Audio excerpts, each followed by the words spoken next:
У 1883 році за наказом міністра внутрішніх справ царської Росії Івана Карповича звільняють зі служби за те, що він дав притулок відомим громадським діячам Олександру та Софії Русовим і видавав їм фальшиві паспорти.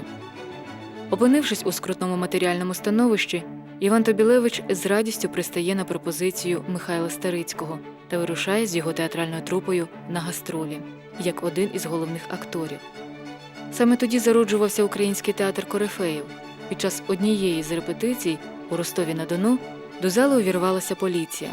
Без зайвих слів забрали Івана Карповича, а потім відіслали до Новочеркаська відбувати покарання за неблагонадійність.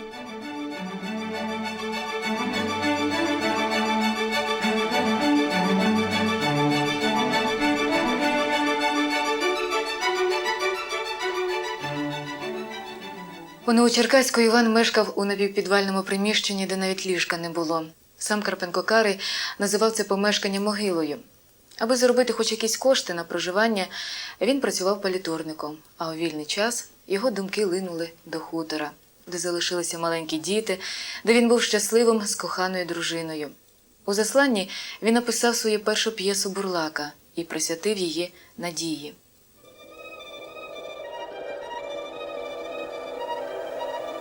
Незабаром Карпенко-Карий отримує від батька листа.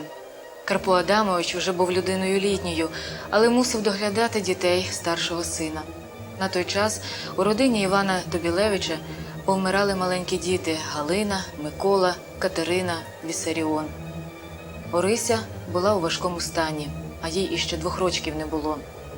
У своєму листі батько благає сина одружитися, адже дітям вкрай потрібна мати. Весь час про це пишуть Іванові і брати.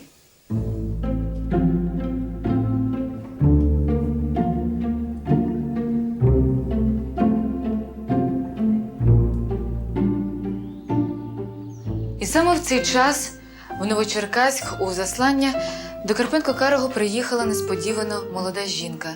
Її звали Софія Сіраковська.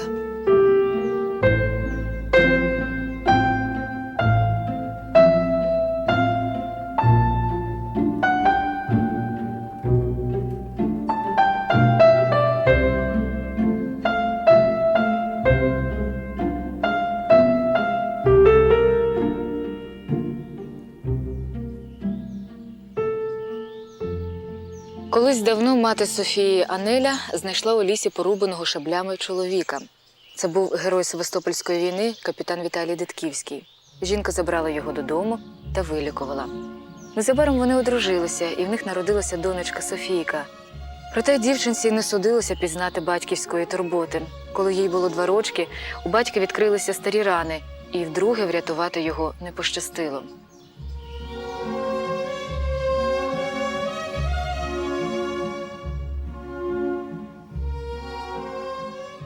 Мати дівчинки виходить заміж вдруге за землеміра Йосипа Пілецького. Відчим Софії ненавидів тих, хто жив у достатку, можливо, тому що сам не міг забезпечити свою родину. Свою лють Пілецький переносив і на дітей. Софію він сварив через найменші дрібниці, часто бив, а одного разу вигнав з дому.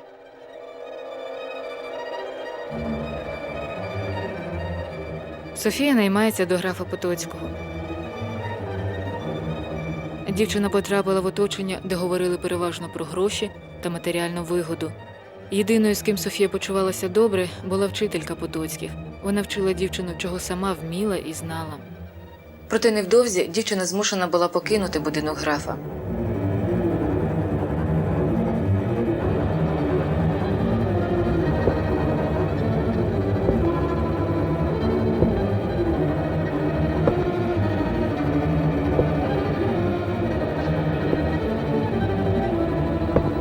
Захоплений її молодою вродою, Потоцький зґвалтував дівчину. А коли дізнався, що вона завагітніла, вирішив позбутися її. Він відсилає Софію вчителькою до дітей свого товариша-поміщика Михальського. Та незабаром той помер, і Софії нікуди було подітися. Вона спробувала податися у наймички, але через те, що вагітність стає помітною, їй відмовляють і в цьому. Софія не мала жодного притулку, жодної людини, якій би вона була потрібною. Вона пішла до річки та вирішила покінчити з життям. Наостанок заспівала тужливу пісню «Дівчини-покритки». Ця пісня привернула увагу перехожого чоловіка, і коли Софія вже хотіла стрибнути у воду, він озвався до неї. Софія обернулася і побачила літнього чоловіка у вишитій сорочці.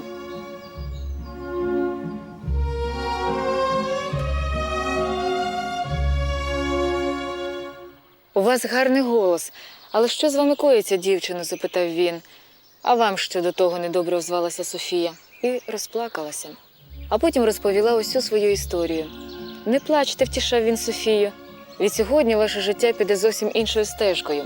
І я познайомлю вас із людьми, які стануть вам за рідних, за найкращих друзів». Це був Микола Лисенко. Він забрав дівчину до своєї родини. Там народилася у Софії донька і назвали її Марією. А Микола Віталійович узяв Софію до свого хору, який пізніше приєднався до трупи корифеїв. До останніх днів Софія вважала, що Микола Лисенко подарував їй друге життя. Після того, як хор злився з театральною трупою Старицького і Кропивницького, хтось із хористок довідався, що Софія має польське коріння. Після цього молоді актори постійно почали дражнити та ображати її. Одного разу, коли у акторів був обід, Софія зайшла до їдальні останньою, і всі місця вже були зайняті. Молоді актори, побачивши, як вона сором'язливо оглядається, почали глузувати з неї. Софія розплакалась. Неподалік сидів Іван Карпенко-Карий. Побачивши це, він посадив Софію на своє місце, підійшов до хлопців. «Немає недостойної нації», – сказав він їм. «Є недостойні люди. І такими людьми можуть бути і українці. А вам, акторам, не годиться бути такими злими, несправедливими». Софія так була вдячна Івану Карповичу, що на радощах підбігла до нього та поцілувала, засоромилась і втекла. Після того випадку кожного разу при зустрічі з Карпенком Карим дівчина червоніла і опускала очі. Незабаром стало відомо, що Карпенка Карого за приписом поліції відіслали до Новочеркаська. Незадовго до заслання Івана Софія підійшла до нього і несподівано освідчилась. Він подивився на неї та сказав: «Ти молода, тобі треба йти у життя. Я ж своє життя вже віджив». На той момент Софії було 25 років, Івану Карповичу вже майже 40. І він 3 роки був вдівцем. Проте, діставши відмову, Софія не здавалась. За деякий час вона покинула театральну трупу та приїхала у Новочеркаськ до Івана Карповича. Хата, в якій вони оселилися, вікнами наполовину була під землею, і крізь них ледь пробивалося сонце. Карпенко Карий, розуміючи, як його дітям потрібна матір, вирішує одружитися з Софією. Погодившись стати матір'ю дітей Івана Карповича, Софія приховувала від чоловіка те, що сама мала доньку. Від'їжджаючи на гастролі, вона залишала Марію з нянею і намагалася цього не розголошувати.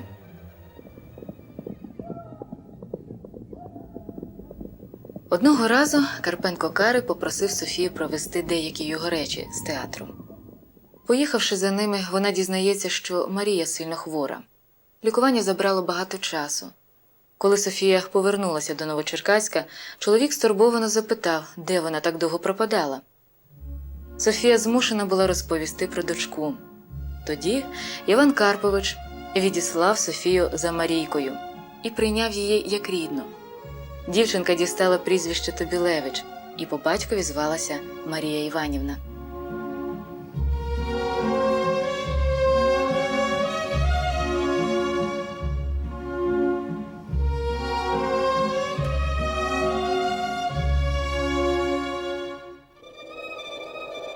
Поки Іван Тобілевич був у засланні, театральна трупа продовжувала гастролювати.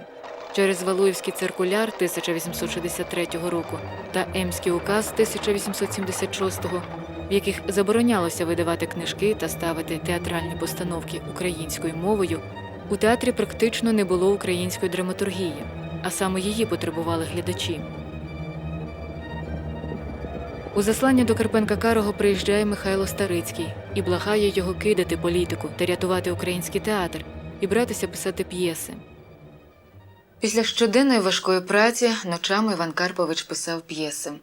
У засланні він написав «Найменшку», «Бондарівну», «Безталанну», «Мартина Борулю», розумного і дурня. П'єси Карпенка Карого свідчили про те, що він добре знав життя, людську душу. Коли 15 липня 1885 року Карпенко Карий побачив свою першу виставу «Наймичка», він плакав, не стримуючи сліз. А разом із ним плакав і весь зал. Вистава пройшла з великим успіхом. На гастролях у Петербурзі українська трупа Кропивницького мала неймовірний успіх у глядачам. Українські актори дістають схвалення і самого царя Олександра III. Скориставшись його прихильністю, вони звертаються з проханням переглянути справу Карпенка Карого.